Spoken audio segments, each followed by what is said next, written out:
from the East Coast, Northeast to be exact.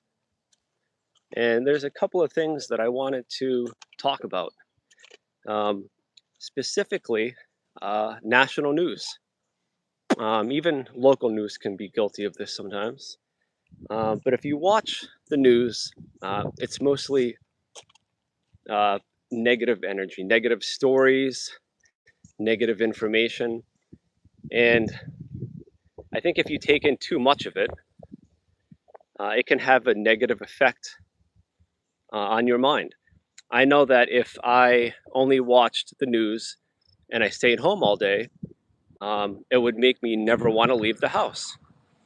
And I don't think it gives an accurate representation to society as a whole. I think there are a lot of really good people out there. We just don't see these things if we watch the news and spend too much time at home and we're not getting out in society and meeting new people. But there's a personal story that I want to tell. It actually happened last November, happened a few months ago. And so I pulled up to a gas station. I'm in my car. I pull up to the gas pump.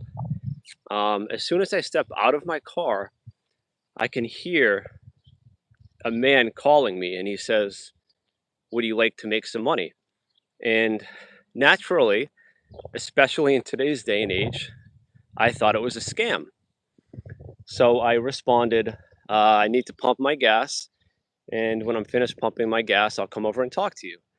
And I couldn't see what this guy looked like. All I could make out was like a partial silhouette of his body. And he was over by the air compressor, and it was nighttime. So I just really couldn't make out what this guy looked like. So I pumped my gas, and going through my mind was, what does this guy want? Hopefully, I'm not walking into a scam unknowingly. But I said, I'm going to give this guy a chance because A, we're in a public place, there's cameras, so I don't think he's going to try anything stupid. So I thought I would give him a chance. And so I finished pumping my gas, and I walked over to him, and he proceeds to tell me how he lives an hour away, and he basically he was there on a motorcycle, and he said that his valve stem um, was loose, and then he needed a valve stem core to tighten it up. So he's like, "I'll give you the money if you go to the nearest hardware store and pick it up for me." Because he's like, "I'd get on the bike and do it myself, but he's like, I don't think I'm going to be able to make it there." So he gives me a $20 bill, and the closest hardware store to where I was about 5 minutes away. So it wasn't like I was going out of my way by much. So I go to the nearest hardware store, and the valve stem core was only $3. So I have $17 left over. I drive back to the gas station about 15 minutes later, and he hands me another $40. So basically, to help him out for 15 minutes, I made $57. And it just goes to show you that there's still good people out there. Um, but I just thought it was a really cool story. It was really random. I didn't expect something like that to happen to me. But he was a really cool, nice guy. He was just looking for some help.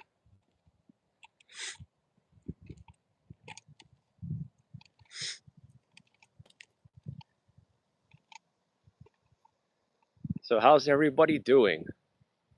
Anyone have some stories they want to share?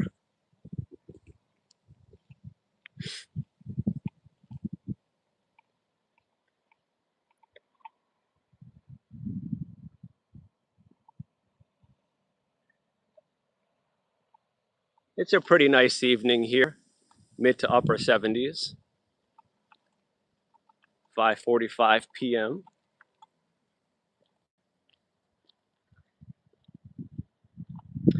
And I'm not going to lie, when it comes to exercise, I definitely have not been getting enough lately.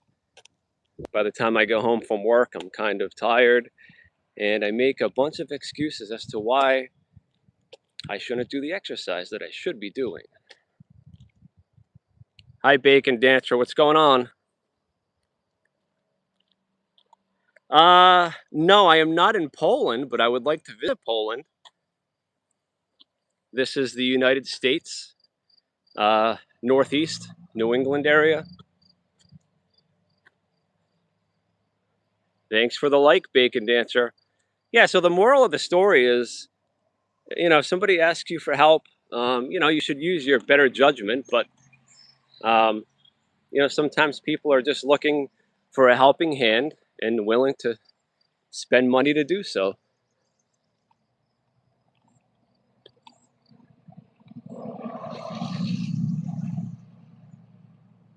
You're in Kansas, huh?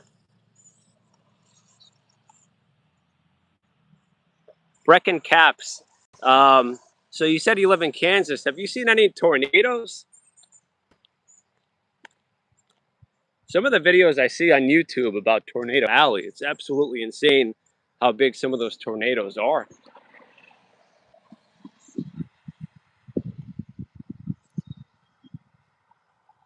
Oh, thank you. Thank you, Brecken Caps. I'm having a pretty good day.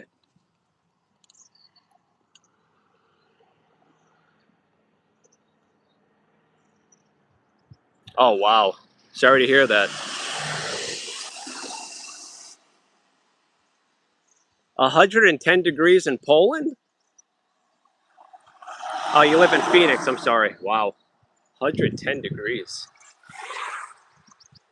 But isn't it? It's like a dry heat there, right? You guys don't have the high humidity levels.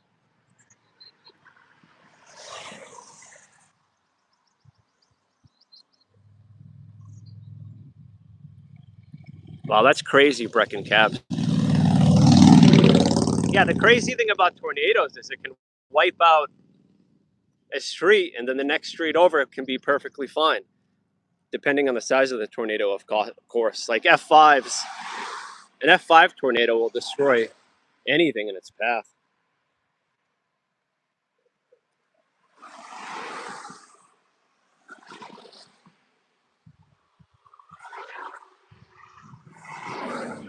So, what do you do when it's 110 degrees outside? Like, I can't imagine spending time outside in that kind of heat. Do you just stay inside with air conditioning?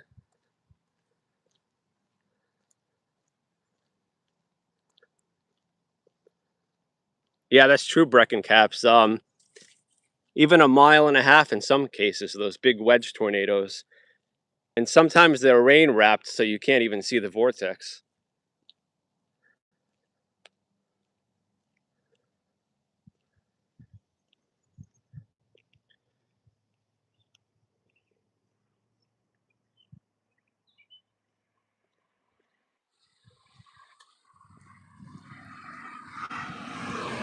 I have never heard of a dead man walking tornado. What is that?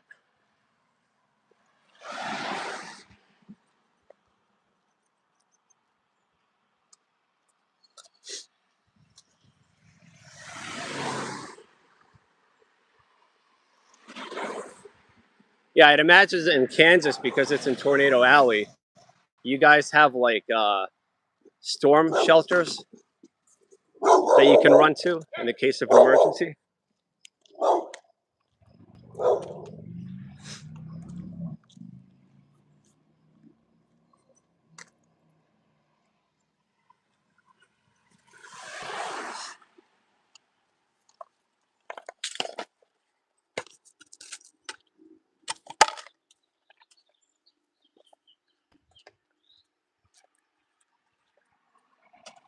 Oh well, now that you mention that, I have seen those online. I've seen those on YouTube. Wow. I've always wanted to see one in real life, but from a distance, of course.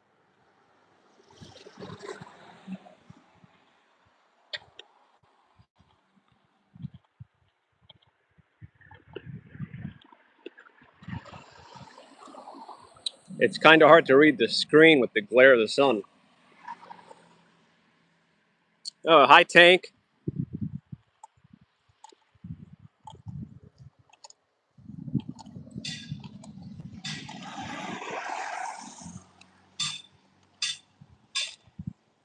Yeah, I like to watch storm chasers.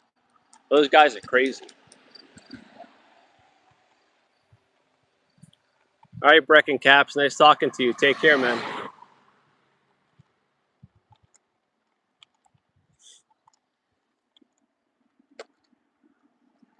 Thank you. You too.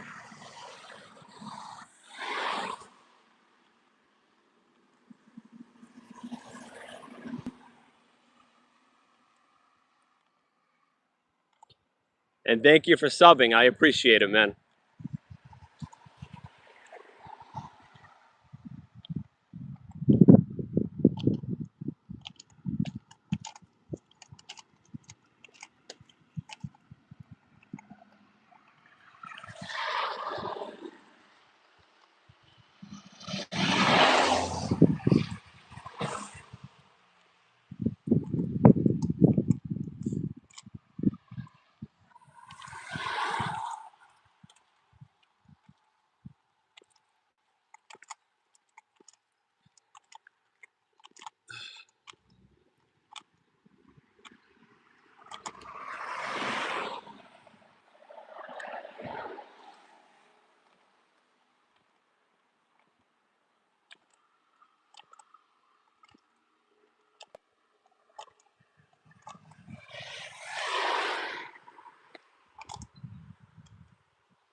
So this house here on the right-hand side, um, it was like a really, really dumpy house. Still kind of looks like a dumpy house.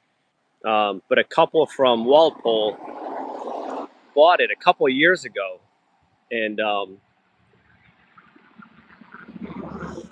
they've been coming here at least the last 2 or 3 years, working on it on the weekends. You can kind of see the porch has been redone,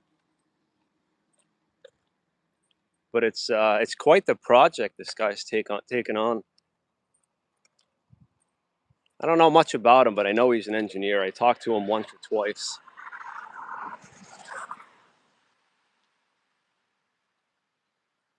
I think it'll be a nice house fixed up. But like, yeah, literally for the last 2 or 3 years, he's been coming on the weekends to work on it, and he works a full-time job during the week. So I don't know how he manages it.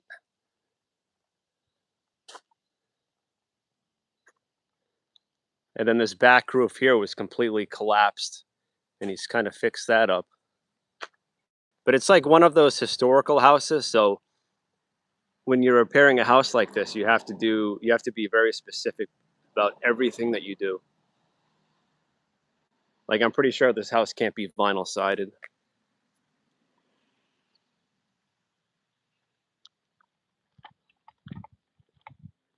I can only imagine when it's going to sell for. Like once it's all fixed up, I bet this house will probably sell for over $1 million.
See the stream last night. I did.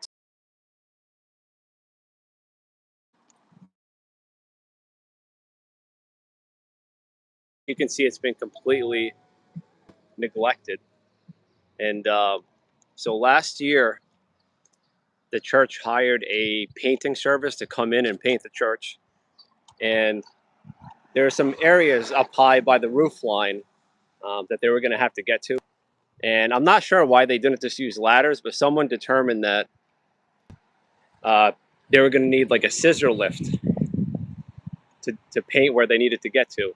So someone thought it was a great idea to drive a scissor lift through these entrance doors and drive it along the wooden floor.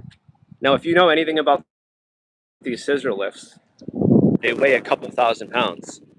And the floors of this church were wooden, obviously. So once they drove the scissor lift onto the wooden floor, obviously it couldn't support the weight, and the scissor lift fell through the floor and right into the basement. And when this happened, it caused a lot of structural damage. And the service on Sundays was completely shut down. And the scissor lift sat in the basement for months because they were trying to figure out how to get it out of the church. And after several months, they determined that they were going to have to disassemble the scissor lift and bring it out piece by piece at this window you are looking at right here. And that's why it's all boarded up. But anyways, this has been going on for at least the last 8 or 9 months. And there's been no service at this church because of the structural damage. So because of the poor decision that one person made, it's completely shut down a church. And you can see it's been completely neglected on the outside. You can see how tall this grass is.